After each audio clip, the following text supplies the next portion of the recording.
Listen closely. Everything you hear is real. 3 hours 17 minutes and 19 seconds. Meridian Research Facility. Sub-basement level 6. Steel girders hummed not from machinery, but with something ancient, alive, and colder than the air itself. Marcus Chen halted at corridor B12. The concrete below pulsed a subsonic vibration that bypassed hearing and clawed through bone. Fog coiled at his ankles, twisting as if recoiling from his presence. He paused, ears tuned for any shifter, frequency only a wolf could sense.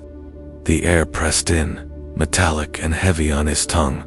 Overhead, the lights flickered once, twice, almost in warning. Silence ahead thicker than concrete. A burst of static spat through his earpiece, then nothing. No voices, no footsteps. Only the groan of steel under invisible weight. His heartbeat staggered and matched an unseen rhythm, pulsing through the walls. 30 minutes until radio check-in. 30 minutes before absence became alarm. He stepped forward, still flexed beneath his boots. The corridor seemed to inhale. Then came a pulse, deep and predatory, collapsing the silence. Marcus froze. From somewhere in the fog, another heartbeat answered, not his, and the humming kept rising. Case file 001. Title: The Wolf Who Heard Death. What Lurked in the Silence. Classification: Level 6. Lethality confirmed. Spread potential high. Primary subject: Marcus Chen, male, Timberwolf hybrid. Age 38. Height 1.88 meters. 12 years service as night security at the Meridian Research Facility. Sub-basement levels. Marcus Chen's career was methodical. 12 years traversing the iron arteries of Meridian's buried labyrinth. Trained to read flickers in shadow and catch the pulse of quiet disaster before it roared. His senses reached down into the mechanical undercurrent, where others heard only silence. He picked out the friction of wire against steel, the trace of moisture through vented pipes, the slow breathing of concrete as temperature fell. The Meridian sub-basement was engineered to exclude the world. Triple-sealed fire doors, vibration-dampening floors, filtered air recycled endlessly until even dust surrendered. 30 meters of earth overhead dulled daylight to nothing. Humidity hovered at 68%, just high enough for fog to drag along the ground in waves. Overhead, fluorescence hummed at a relentless pitch, forming a white ceiling above a maze of echoing steel. But on Marcus's final shift, Meridian's protections failed at a frequency below human reckoning. At 0317 hours, seismic sensors charted an anomaly, a low vibration registering at 14.4 Hz, inaudible to ordinary ears. While within the ancestral spectrum of Canis lupus, facility logs confirm the waveform drifted, elastic and unpredictable, as if probing for resonance. Security footage. Marcus alone, walking his appointed route SB4. Central corridor. Patrol clock synced for real-time data. No personnel within 3 stables. His next scheduled radio check-in ticked 30 minutes from contact. He was unreachable. Within 4. Analysis of anomaly behavior points to adaptive intent. The subsonic resonance did not simply exist, it sought, matched his footsteps, harmonized to his pulse. Then, with time, synchronized and rose until the pattern fractured. Previous database events. See reference Alpine Station. Case 000 describes similar low-frequency emergence, but those incidents failed to generate survivable records. Effects noted in field literature: mounting nausea, loss of equilibrium, tactile, hallucinations, culminating in multi-system organ distress. In Marcus's case, fatal exposure time clocked at 35 minutes, the upper limit, with last voluntary movement logged at 3:52. This record presents the account in unbroken, measured sequence from first detection through collapse of power, containment, and life. All sensor readouts, sound logs, and recovered environmental data have been archived, cross-referenced, and subjected to protocol review. Findings state unequivocally, the anomaly was not introduced. No containment breach was possible. Forensic review highlights a single possibility. The resonance was latent, engineered into the steel itself, awakened by unknown cause. What you are about to review is the fullest evidence yet recovered from a resonance event. Marcus Chen's final 35 minutes, documented, measured, irreversible. Now, the record begins. Marcus Chen began his last shift at Meridian, the way he had for the previous 12 years, clocking in at precisely 23 o'clock, retrieving his patrol kit with the same unhurried precision. Keyring, maglite, T-stick recorder, access fob, a battered thermos of coffee so black the scent alone could keep him alert. Here, pattern was safety. Pattern was control. 30 meters of earth and reinforced concrete overhead muted the living world to nothing. Down here, in the triple-sealed sub-basements of Meridian, time was measured in the hum of fluorescent banks and the slow sweep of red diodes on security cameras. Fog clung to the floor without wind to move it. The air tasted faintly metallic, scrubbed and recycled until every inhalation felt the same. Marcus's boots struck the damp concrete with a rhythm. His ears logged without thought. The echo returned to him a fraction softer than usual, but not enough to flag. He moved deliberately through the first sector, testing each door, swiping access cards, checking latches. The metal under his gloved fingers was always cold here, always dry. The smell machine oil, metal, and faint ozone was constant. Security monitors blinked overhead in their metal cages. Every flicker of static was a known phenomenon, harmless interference from cooling fans or ventilation surges. Yet he watched them as he passed, his peripheral vision noting each frame for movement. By 42 hours, Marcus had swept SB1 entirely. Storage bays sealed, auxiliary lab locked, pumps silent. No anomalies. At SB2, he paused, longer checking the cryo chamber. Seals. These units, waist-high steel coffins with digital locks, had strict environmental constraints. Any deviation in temperature or pressure was rare, and always mechanical. Tonight, the digital readouts glowed their perfect numbers. He moved on to SB3. Here, the fog hugged tight to the ground, pulling deeper between the support beams, where the fluorescent hum seemed trapped. His ears lifted fractionally, just a reflex, drawing in more of the space's hidden soundscape. All he heard was the buzz of the lights overhead and the faint hiss of air diffusers cycling in the next hall. The air here carried an extra scent barely perceptible, stone-leaching minerals. Marcus traced it without thinking, mapping where the tang grew stronger and faded again, the way only a predator's nose could. It was natural for space this deep. Still, his hackles rose slightly. He made a note to circulate once more before shift end to confirm it hadn't intensified. At 1:10, he returned to the SB1 console for the first partial log. Coffee in hand, he signed off the sweep in his block lettering, then leaned against the edge of the desk to drink.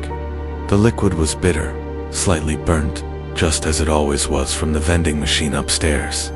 He glanced toward the corridor, beyond the console. The fog drifted lazily, as though disturbed by some unseen footstep far away. A voice crackled over the radio alpha station. Routine channel check. Marcus responded in the same clipped manner he always used. SB1, all clear. The response was static, then the familiar copy in muffled tones. At 1:22. Coffee break concluded. Marcus resumed his rounds. He moved toward SB4, the deepest in the sub-basement stack. The hallway stretched long and narrow, steel girders forming an unbroken vault overhead. Halfway along, he slowed. There, beneath the lighting's constant buzz, something else rode the air. Low, subtle, off rhythm. He halted, angling his head slightly. His ears caught it, a faint oscillation, no more than a ripple under the dominant hum. It could have been an aging transformer, a metal joint under tension, But the pitch drifted in a way machinery rarely did. He pressed a palm to one of the girders. The steel was cold, inert, yet beneath the surface, a tremor pulsed minute, but steady. It traveled up his arm in a slow wave and was gone again. Marcus frowned, withdrew his hand, and sniffed the air not for scent so much as for change. There was the same metallic temps, the same faint damp, the same faded hint of ozone, but his instincts told him otherwise. He moved on, completing the pass through SB4, noting secure hatches and locked lab doors. No visible breach, no sign of mechanical fault. The hum he'd heard was gone or had folded itself perfectly under the lights. Dominant tone. At 150 he passed the console again. The fog hadn't lifted. Instead, it clung more stubbornly to the corners. He logged his second sweep, hesitated a moment over the maintenance tab, then left it alone. He would note the vibration if it returned. By 2:05, the corridor temperatures had dropped slightly, another minor anomaly, though not unusual in a space this deep. Marcus went back to SB4, his boots crunching lightly where condensation had pooled into tiny mineral rings. The low hum returned as he approached corridor B12. Stronger now, enough to register in his chest as a slow percussion. He stopped. The air felt denser ahead. Carefully, he unhooked the T-stick recorder from his belt and pressed it against the steel frame of the nearest beam. Static snapped through the device, then subsided to an almost inaudible hiss. No clean tone.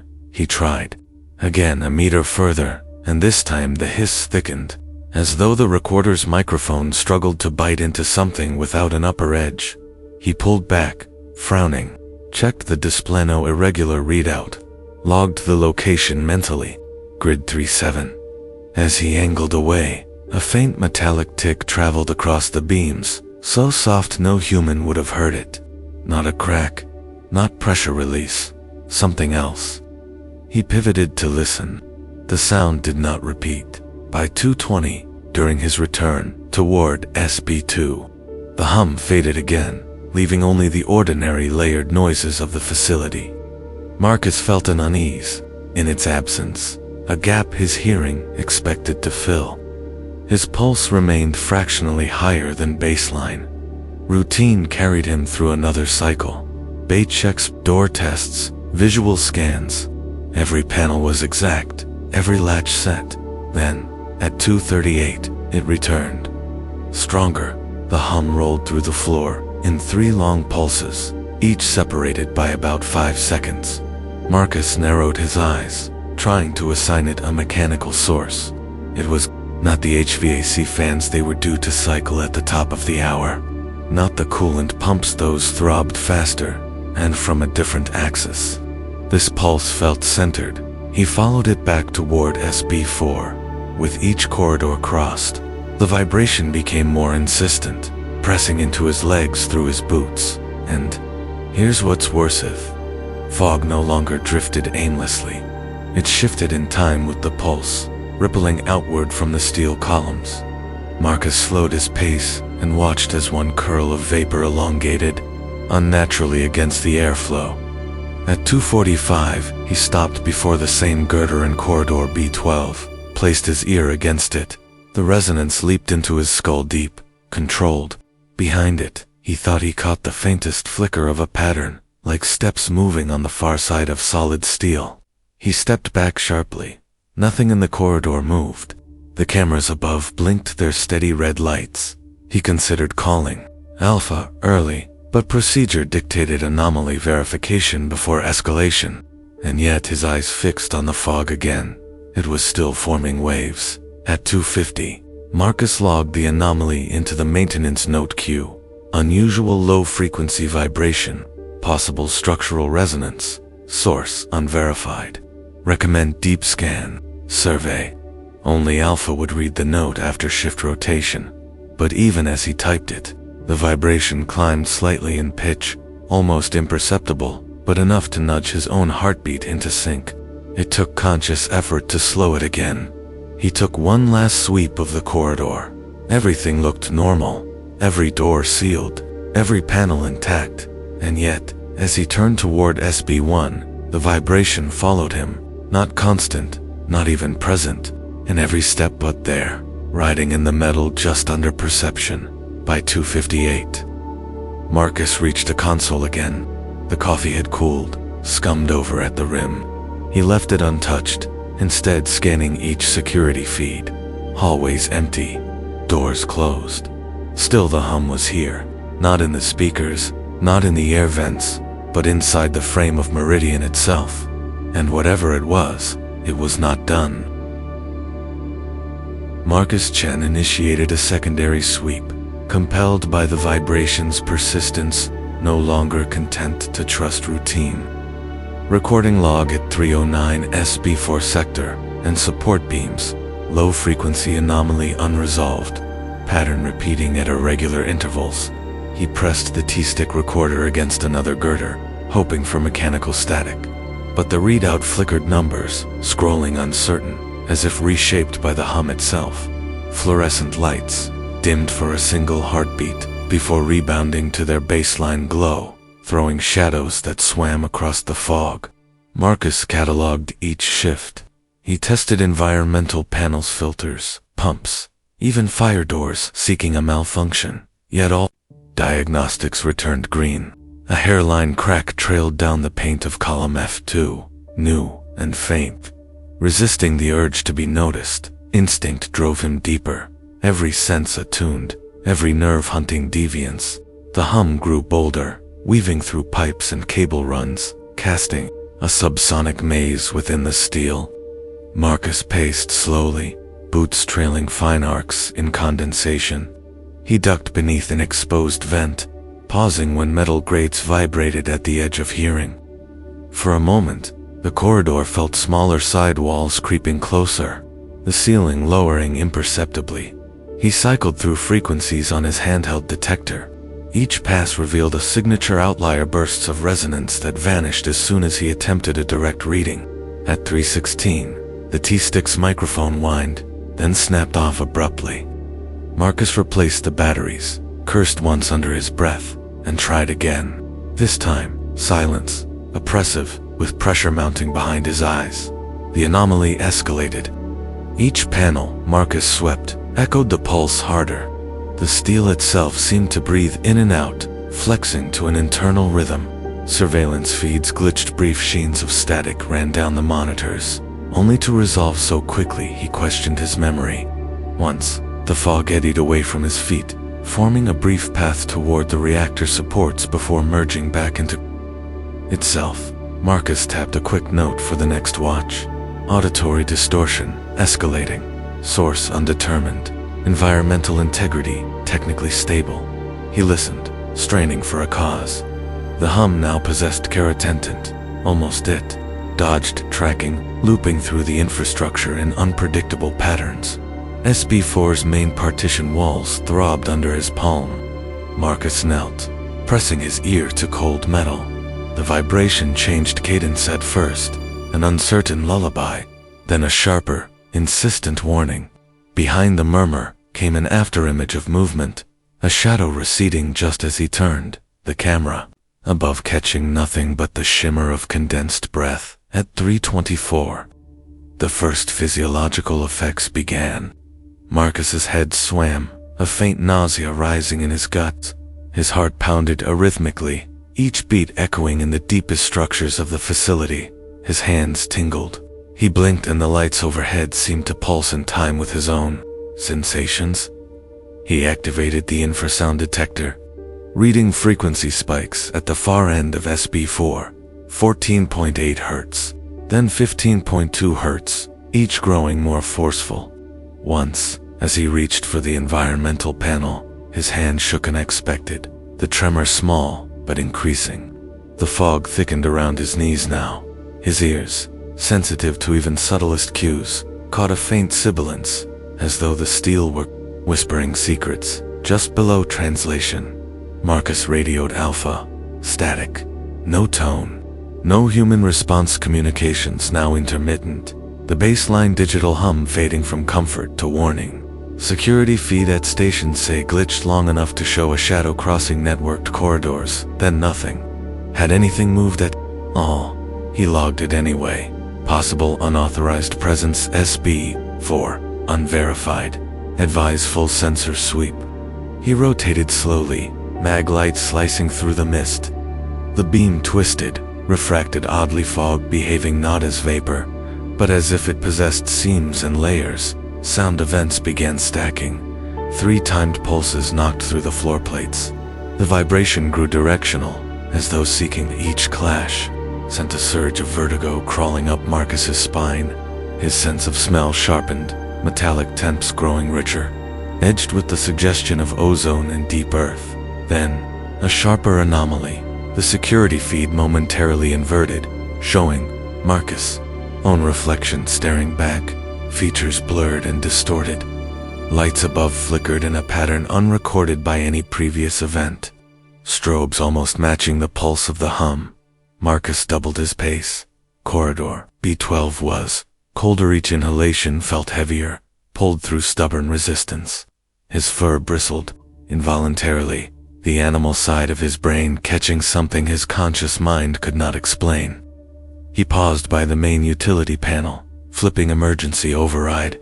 For a breathless instant, everything paused. Lights, air, hum frozen. Then the vibrational pulse returned, undaunted. It moved now as a tide filling one corridor, then the next, layering waves through the sub-basement's maze. Marcus gripped the recorder, determined to capture data. Static scrubbed the input, but a faint, undulating signal persisted, visualized on the readout as a twisting, ever-changing waveform. He dialed up the gain, pushing through his discomfort. His stomach turned, vertigo nearly knocking him to his knees. Yet his instinct demanded documentation. At 3:31, Marcus felt a sharp pressure in his teeth roots, buzzing, as if the vibration sought out nerve endings. Headache building. He stepped toward a structural support, and again pressed his palm flat. His pulse thundered against the metal, a duet, unwilling and precise. Security systems attempted an auto-diagnostic. Results: partial failure. Code 45A sensor drift from oscillating interference. Marcus made another note: structural resonance, corrupting diagnostics. Possible adaptive source targeting baseline frequencies. He stepped back, fighting the urge to close his eyes, to rest, to let the hum carry him away. But he pressed onward, tracing the anomaly's signature from support to support.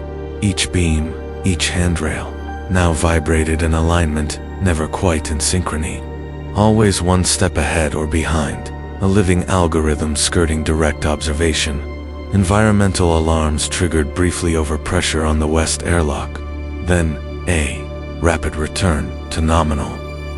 Marcus ignored the false positive, focusing on the pattern.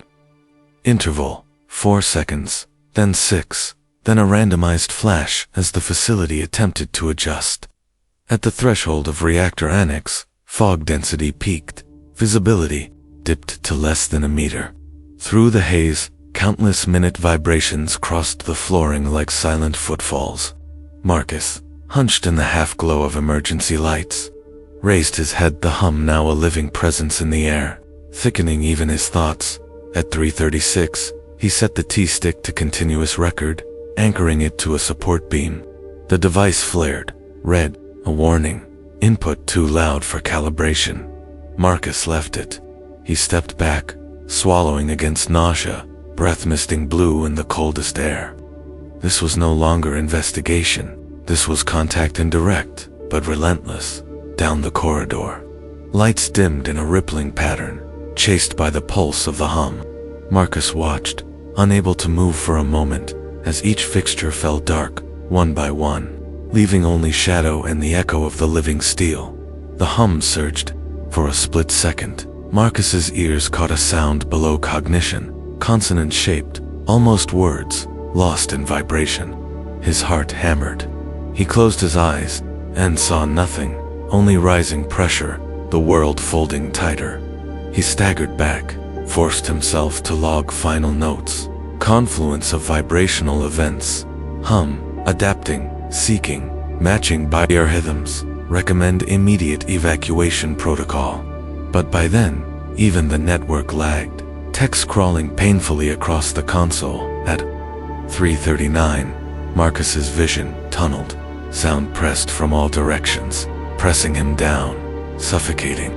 The hum lingered in the steel, never static, always searching, always learning. And as the lights failed one final time behind him, Marcus understood. The investigation was never about discovering the anomaly.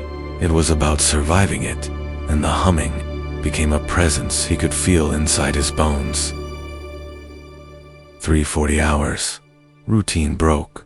The hum, no longer content to hide in Meridian's bones, now shaped the air itself.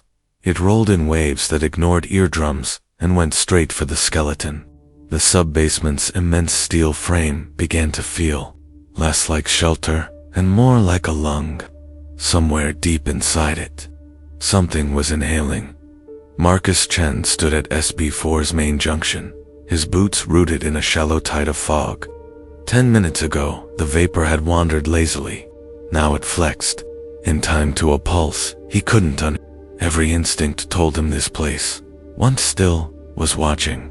He started moving, careful, each step measured and slow.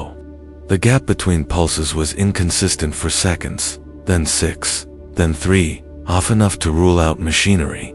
Overhead, fluorescence stuttered in sympathy, halos shrinking to half their usual radius. At corridor B12, he dropped to a crouch beside the load-bearing pillar. Metal under his glove thrummed with a living cadence. He pressed the T-stick recorder flat against it. The pickup didn't deliver a clean tone, just an undulating waveform that warped the moment he tried to lock it. The display flared red, overload input clipping. He kept it there anyway. A tremor raced up his arm and settled between his shoulder blades, as if his bones were being convinced to move in new ways. He closed his eyes to focus, and the hum split open a double-layer sound. The lower band moved like a predator's breath, slow, sparse, patient. The upper band scraped the edge of hearing, needle-fine, setting off phantom itches at the base of his skull. Together they circled him. He opened his eyes. The corridor looked narrower, by half. 3 fixtures winked out overhead. Fog surged to claim their absence, expanding to fill the dark voids as though obeying unseen instructions. Then absolute stillness. No hum, no flicker, no spine-deep tremor. Only the swollen beat of his own blood and the high-alert silence of a hunter, frozen in brush. It lasted exactly 2 heartbeats. Then the pulse slammed back short, brutal, bending the air in his internal compass. His heart matched it instantly. Breathing fell into sync behind it without his consent. Marcus hit the radio. SB4, the rest drowned under static. That wasn't random. It rose and fell, like drawn-out respiration, timed in perfect counterpoint to his speech attempts. He understood then that the anomaly wasn't broadcasting into every space equally. It was chasing him through the metal itself, moving support to wall to girder, like a current seeking least resistance. He knelt, palms flat on the concrete. It was fractionally warm, a heat not from boilers or wiring, but from the micro-expansion of matter being flexed in time with the vibration.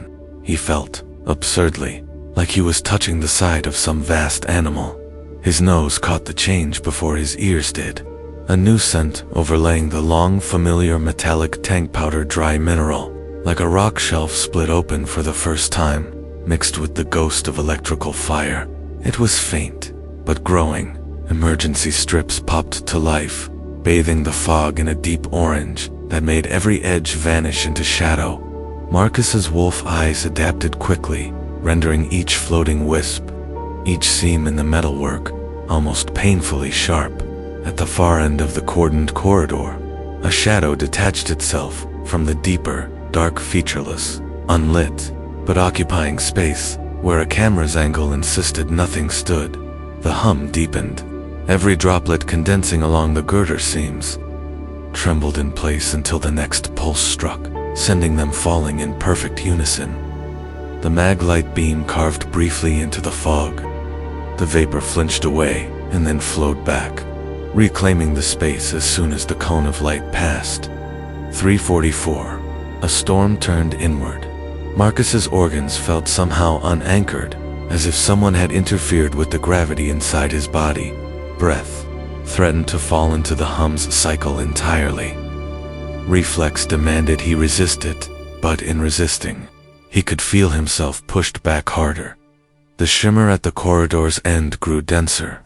It was still only an outline, a mockery of lupin proportions, but it had patience, the same patience he'd seen in predators holding distance until prey reached the perfect range. In the wall-mounted monitors, the live feed degraded. Camera 2, over the cross-hall, was frozen on an empty frame. Camera 3 replayed the same 3-second loop of fog over and over. The timestamps didn't advance. Maintenance override lagged. The cursor blinked without urgency, as though the machine wasn't sure whether Marcus's commands still mattered. He took a step back. Fog curled around his boots in new patterns, singular, deliberate. The hum's twin bands warred inside his chest and ears, one pulling up, the other pushing down. The interference fractured his sense of space, so that every movement felt a fraction of a second offset from reality. Vertigo hit hard. Marcus blinked through after images. Steam seeped from the seams, where column met floor, swirling tighter with every low note. Somewhere behind the steel skin of the corridor, metal popped in a series of tiny, precise cracks. 3:46. The nausea was constant now, overlaid with pins and needles in his forearms. The T-stick recorder still pressed to the wall now displayed the hum's signature, no longer a random voice print, but a directly repeating wave arc, mutating just slightly each cycle. An intentional call and response, he thought, of Alpine Station 000, of their last intact file, the resonance aligning itself with a mammalian heart rate until the tissue gave way. Here it was again, only now he was the tissue. The alignment was already happening. The emergency strips flared once. In that instant, the shadow was closer. No movement, no footstep, simply less space between them. Marcus's lungs convulsed as the next pulse forced them open. The recorder's body grew noticeably warm. He tried to pivot away, but each command to his legs met only sluggish compliance, like walking into water chest deep. 3:50. His pulse wasn't his. The fog hugged his thighs now, cool and heavy as river water. He typed blind into the maintenance. Log, phase, transition, full contact. On screen, the characters warped, blurring into nonsense symbols before his eyes. Cold coursed up his spine and settled at the base of his skull. The hum was no longer an intruder, it was, impossibly, the controlling rhythm here. It slipped into that predator register Marcus knew from the wild, a low, bowel deep frequency, whose entire purpose was to tell nervous systems to stop fleeing. He'd seen deer and smaller canids freeze under it. Now it had him, standing in perfect stillness, not because he chose it, but because choice had been removed. His last lucid thought was that his earlier assumption had been reversed. There was no anomaly inside the facility. The facility was inside the anomaly, cradled in it, turning with each breath. 3:52. The hum swelled, rising until it occupied every available sensory channel. Vision tunneled, compressing to the outline of the shadow at the fog wall. The steel walls flexed in and out in perfect sync, not optical illusion, but physical proof. The fog rose higher. The hum's two voices fused into one, and the steel took its next breath. 3:53 hours. The boundary between steel, fog, and flesh was gone.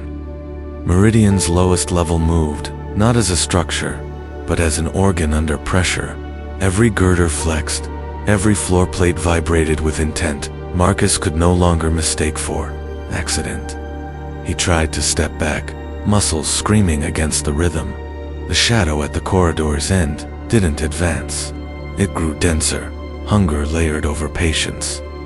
The fog raked higher, wrapping his hips, cold saturating fabric and fur. Lights overhead began their final strobing sequence, no longer rescuing darkness from itself, but pulsing in hideous tandem with the anomaly's cryptic will. Marcus gripped, his testicles now for readings, its screen fizzing with waves that mapped nothing human. Behind him, the corridor seemed to shorten, walls buckling out with resonant force. The hum shifted, compressing air so each breath was labor. He coughed, feeling the vibration in his ribs before noticing the pain. Sweat broke along his back, cold as river water, evaporating instantly as the temperature plunged. Environmental alarms flickered. Main power routed to emergency batteries, then those failed, replaced by a cold blue charge radiating from nowhere. Marcus's boots slid fractionally as the floor flexed beneath him, steel groaning with subsonic pressure.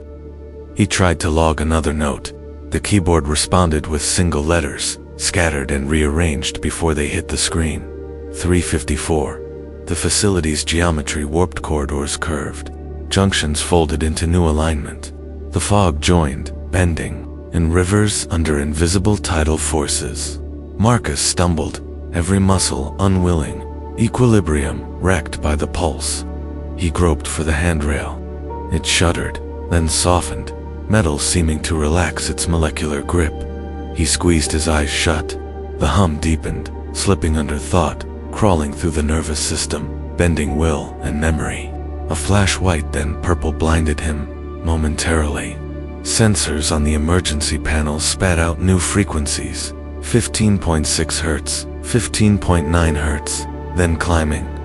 Each reading was not higher, but sharper, the waveform narrowing closer around his vital signs. One step forward, the shadow surged closer, still no outlines.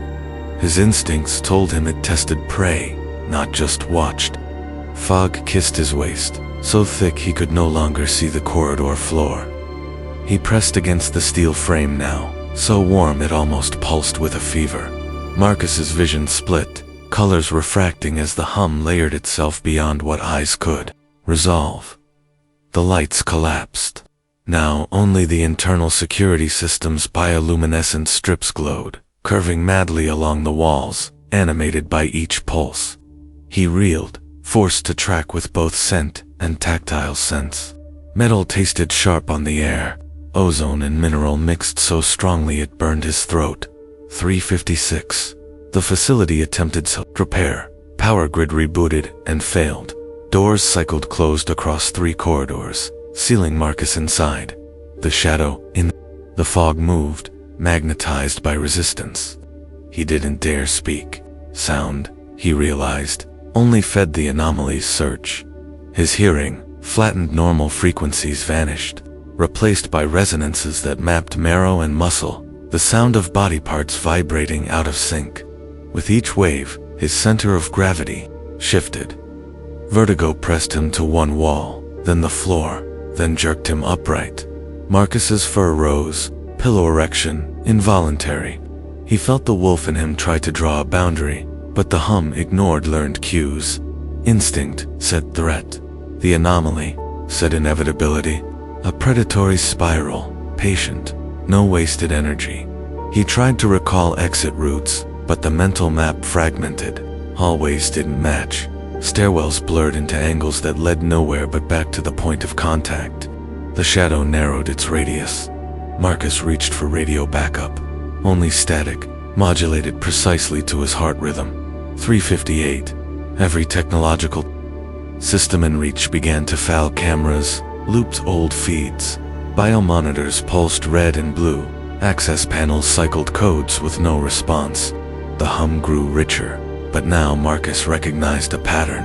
It was learning him, matching not only steps and pulse, but his emotional spikes. Tracking the adrenaline waves that rolled with each attempt to flee. Lights came and went, not flickering, but breathing as if directed by an animal consciousness far older than the building. Each surge forced Marcus back against the wall, shoulders cramped, breath shallow and ragged. The fog rose, curving past his ribcage, opaque, carrying the scent of old iron and something like static electricity. An anomaly event case. Zero briefly flashed in Marcus's mind. He remembered the fate of Alpine Station staff, huddled in a room as steel and cold merged to erase distinctions. He forced his own mind to stay here, cataloging symptoms: skin numb, vision narrowing, hearing tuned only to vibration, limbs moving. In calculated delay, 3:59. Marcus reached the interior junction by staggering, steel under his gloves, hot as fever. The security panel now pulsed in time to the anomaly. The hum sang through plastic and wire, a voice learning to shape environment and body as one instrument. He tried to call for evacuation. Voice failed, radio failed, log failed. He pressed his ear to the panel. Inside the resonance, a whisper, then a vibration with intent to map thought. Marcus pulled away, forcing his hands to keep steady, breathing in time to the last rhythm he could claim as his own. The corridor's dimensions shifted again. Fog locked him into an arbitrary arena of lightless steel. Every surface moved, not like a building, but as living tissue, flexing, pulsing, adapting. Above, the last flicker of biolight gave shape to the shadow. No face, no body, just negative space where motion should have been. It advanced in cadence with Marcus's panic. Steel cracked a sharp, precise noise. Marcus spun, adrenaline wrecking fine motor control, heart in his throat, recording the break even as he retreated another step along the wall. A sudden chill flooded the corridor. The hum dropped 4 semitones, magnifying a pressure behind. His eyes, blood beating indecipherable signals in time with each environmental collapse. Security systems lost sense of time. The digital clock on the primary panel blinked, then failed. Minutes skipped, seconds blurred, the log unrecoverable. Marcus felt reality thinner, sensation not of blackout, but of being irreversibly measured and mapped. In the darkness, one fixture snapped, lightning white for one instant, illuminating nothing but the fog's hard edge and the shadow waiting inside. His last weapon, the maglite, failed. The beam split, refracted, lost. Marcus dropped it, clatter echoing less like impact, more like submission. The hum within him found the final lock nerve's heart. Will? 4 o'clock? The corridor's geometry was arbitrary. The anomaly filled all space. Every point, every breath, every action had become an act of waiting, not resisting. Marcus faced the shadow. The hum in the steel pressed hard, breaking the last rhythm he recognized as his. The fog at his chest, the metal vibrating underfoot. The world narrowed to a point where memory and body were one.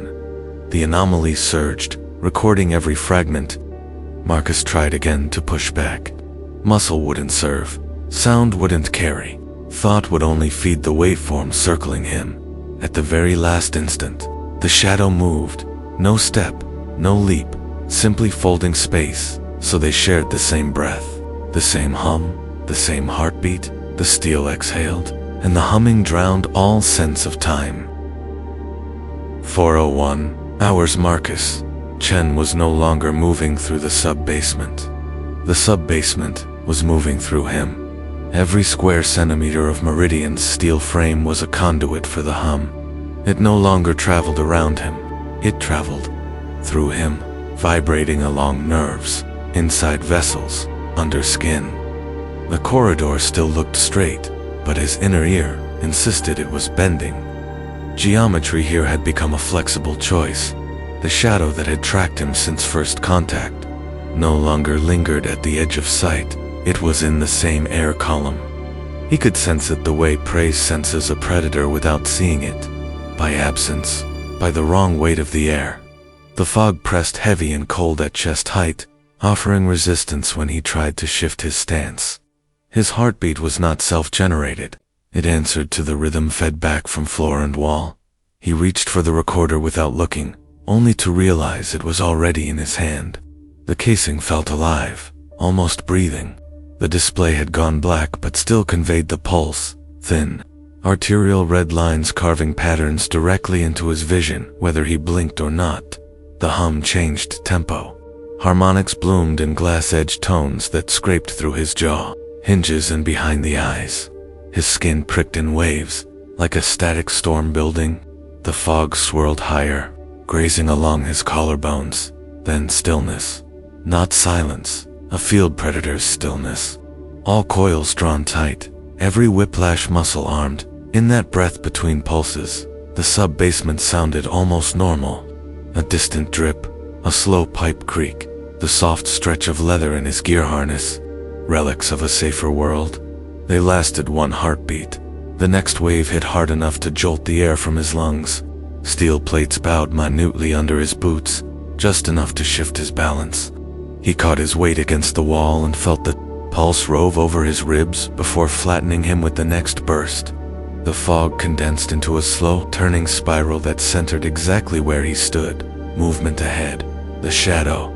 It still had no fixed outline, only an inferred shape in the flexing perimeter, as if reality bent differently around its form. It didn't cross the physical distance between you and it.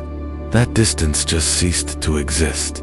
One moment it was there, the next it was closer, with no visible transit. 403. The hum narrowed down from total saturation to a pinpoint drill in his chest. Each inhale was harder than the last. The metallic temps had sharpened until his tongue felt scorched. His knees weakened, forcing his weight into the wall. With a sharp pop, the recorder's mic burned out. Tiny curls of smoke, cacrid, electric, spiraled from its grill. Yet the thing continued to record, symbols crawling across the fractured LCD, in a language no human eye was meant to parse. A low growl cut out of Marcus's throat of its own accord, not to threaten, only to ground himself in being here. His ears flattened to shield delicate structures from the shrill overtone riding just above hearing. 404. A double strobe from the lights etched a snapshot into his retinas. The corridor warped, folded in half, and popped back into place in under the span of a blink. Steam vented as if from ruptured veins in the walls. Moisture hit his fur and froze instantly under the next pulse, casing his arms in ice film that cracked with each strained movement. The first impact came no physical entity, just force, a broad, blunt concussion transmitted by air and steel directly into his chest cavity. His breath seized. The hum rewrote his respiratory rhythm to its own measure. Somewhere beyond visible space, the shadow moved in a direction Marcus could not name, not toward or away, but down through concrete into levels absent from the blueprint. He staggered into its wake, boots skidding on plates that hissed under contact. Echoes betrayed him. His footfalls came back offset, some rebounding before he'd completed a step. Others delayed, like thoughts he'd already forgotten. The wolf half wanted to break and run, but that instinct had been smothered under inevitability. There was no way left to run to. 405. A new tone entered, needle-thin and surgical, lancing through bone sutures and grinding his molars together. His eyes poured water, stomach lurching. The hum caught even that reflex. Folding the convulsion back into its grand design, the shadow's head, if that's what it could be called, pivoted in ways a neck shouldn't. The emergency strips dulled into a deep sea blue. With each pulse they bloomed brighter, then receded, copying the photic language of deep ocean predators. Marcus stood upright again, or thought he did, spine creaking as the imposed rhythm took him. He could feel his heartbeat slipping into perfect agreement with the unknown. 406. The environment participated willingly now. Corridor segments lifted by some fraction of a centimeter and resettled, not as structural failure, but as a fluid wallowing motion, herding him into the narrowing arena. The fog retreated strategically from certain side halls and funneled forward from others. Steering his route like a livestock chute, he cut laterally toward column D for the hum skewed and pitch, scouting ahead and then swept sideways through the plates, cutting him off. Pipes lining the wall rippled visibly from a traveling shockwave. Overhead, lights snapped bright white, bleaching all shadow for a fraction of a second.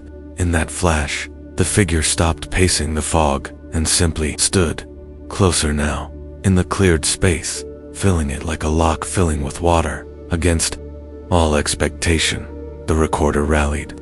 Text crawled, glitched, jerked, struggled for integrity.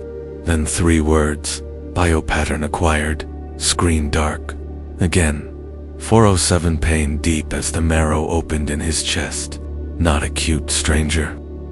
Organs shifted internally, as if crowded by the vibration, the way infrasound could liquefy, loosen, displace. With perfect acuity, Marcus knew if it held him another 20 minutes, his tissues would begin to degrade in place. Up ahead, the fog thinned just enough to reveal the tall vertical scar of SB4's emergency lock. It was open halfway, its steel leaves bent outward by a past wave. It was not safety, but its difference called to him. He began toward it. 1 step, stop. Another step, stop. Not voluntarily. The hum allowed him this distance, measured it, kept him inside its breath. 408 pressure built towards some inevitable break. Fog, light, breath, even heartbeat compressed into the same microsecond. And then the beat stopped. 1 unbroken, weightless second. No hum, no movement, only that fragile blank where hope might root. Steele inhaled. The hum returned, with an intellect behind it, precise, coherent. It pressed down from above and rose from beneath, closing him into a 3-dimensional grip. The fog twisted into rope-like strands, spinning slow spirals around him. The shadow didn't so much advance as extend. His skin crawled under a gaze that didn't require eyes. 409, every surface Marcus touched pulsed, sending counterwaves through the one place the anomaly hadn't conquered, his mind's final coherent thread. Clinging to the fact that this was an event, and he was recording it. Somewhere far distant, alarms were still trying to trigger, choked bursts of klaxons, before being flattened into silence by the hum. The temperature dropped lower. His exhale frosted instantly. The walls now bulged in and out as if seamless, with whatever organism or mechanism was generating the sound. The air had a grain to it, texture under his skin, across his gums, behind his eyes. He couldn't smell the difference between himself, the steel, and the humidity anymore. It was all part of the same joint system. 410, Marcus took the last 2 steps the hum would allow toward the hatch. It was closer, maybe 2 meters. But with each movement, the gap felt longer, the air denser. The hum broadened into an immense chord. 3 or more frequencies folded together, impossibly low, impossibly pure. He could feel his heartbeat dissolve into it, no longer separate, no longer recoverable. The shadow flexed in reality, or whatever thin veneer remained, flexed with it. Marcus was still holding the recorder. By now, it was nothing more than a mnemonic object. He tapped a button that no longer existed functionally. The act grounded him for 1/2 beat more. The hum swelled. Fog tightened. The anomaly's full mass, intangible, yet absolute, wrapped the corridor in its convergence. 411. Marcus had no more steps to take. Whatever followed would be the point of total contact. And then, cutting all speculation, the steel exhaled. Again, the sound swallowed the clock, and time became meaningless. For 12 hours, event horizon passed. The resonance cut clean, leaving a vacuum sharper than any true silence. In its absence, every surface seemed stunned, as if the steel itself was holding its breath. The facility's heartbeat was gone. Only the memory of the pulse lingered in the walls. For the first 6 minutes, no movement registered on any working sensor. Structural microphones recorded a flat line, not vibration, not airflow drift, a kind of acoustic death, where even your breath feels too loud. The building's usual environmental noises, distant pipe ticks, Valve shifts were gone, as though swallowed. Fog lay inert across SB4's corridors, pooled in heavy folds.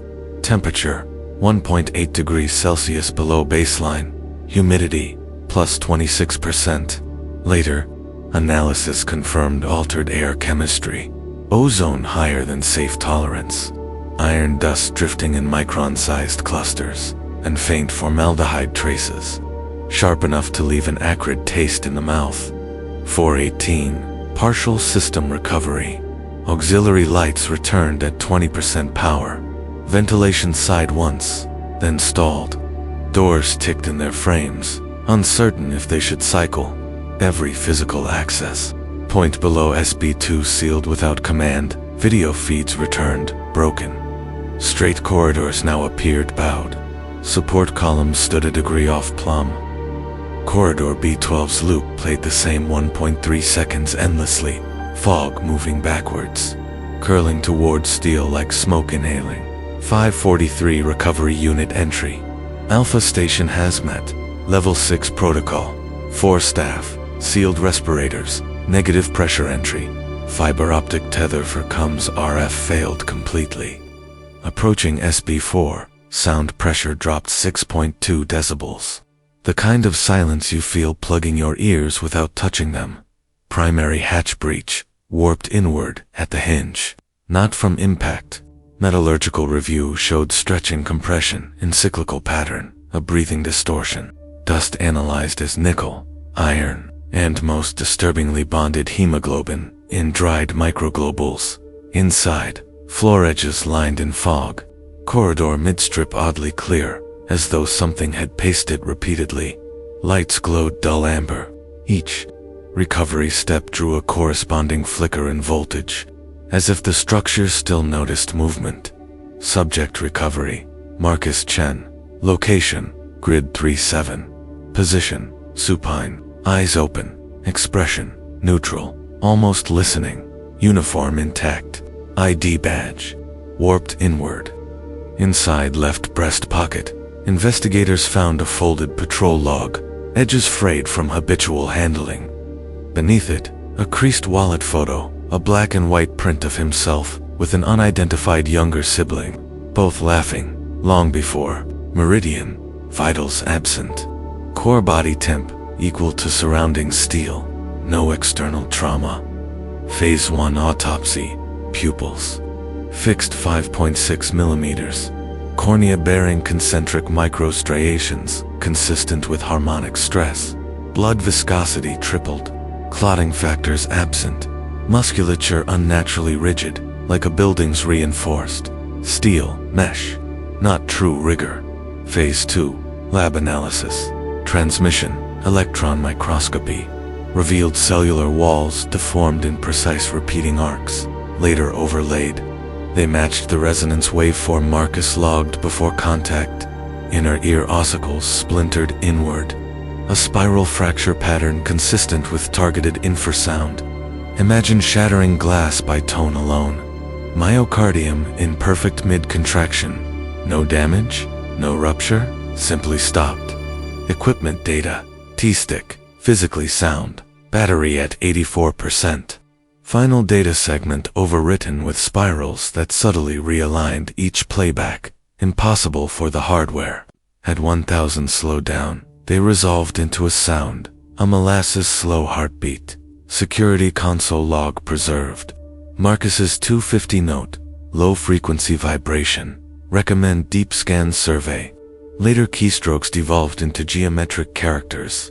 Digital forensics found fractal ratios buried in them. Video salvage, frozen stills, Marcus mid-stride in orange fog, and one negative space outline proportionally identical to his frame stands meters behind him, absent from the preceding or following frames.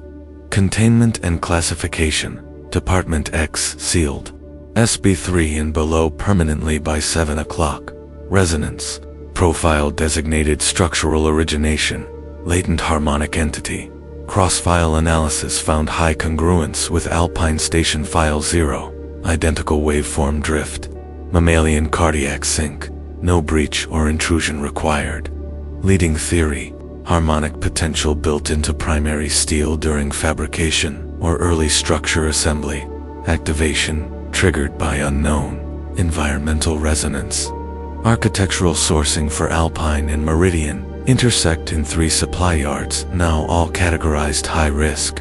Debate over dismantling SB3/4 ran 19 days.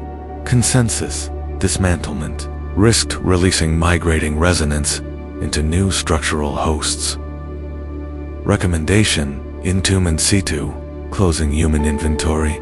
Items logged with Marcus's ID badge: penknife from early service years, wallet photo noted above, a heavy-duty watch, stopped dead at 4 hours, 11 minutes and 38 seconds, the same second his recorder ceased normal function. Containment officer's note: this watch was wound when recovered. No mechanical explanation for the stop. Archivist conclusion: Chen's file extends adaptive infrasound research 11% beyond Alpine. It marks the clearest, step-by-step transition from first detection to lethal full contact phase. The anomaly wasn't in the walls. It was the walls. Steel retains memory. Given the right trigger, memory becomes voice.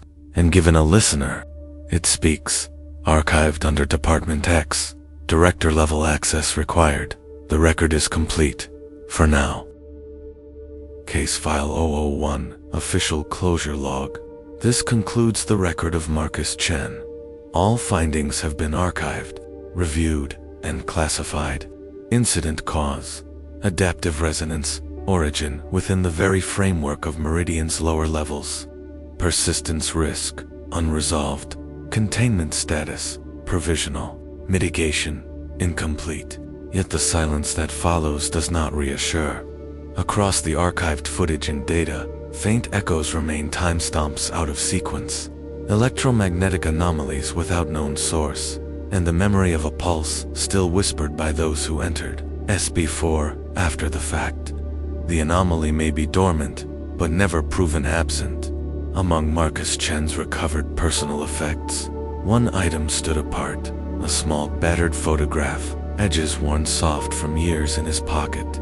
In it, 2 siblings' arms draped over each other, laughing with the reckless certainty of people who believed the world's quiet could never turn against them. The archivist notes, he carried this on every shift, recovered untouched, heartside beneath the badge. 2 cross-referenced reference this case, and Alpine Station reveal a single overlap, a shipment of steel, unaccounted for, listed merely as bound for a northern transfer hub. That site is now under review. The log ends here, but the resonance persists. Steel retains what it's given. Sound waits for the right body and for the right listener. If, in the quiet, you sense a pulse, remember, some frequencies cannot be sealed. Some doors, once opened, cannot be closed again. Department X, Classification, Level 6, Secure. For clearance to the next file, subscribe to the archive. You have listened to Anthro-Anomalies, Case File 001, Review and Closure. The Archivist. Keep your clearance current. What follows remains unknown.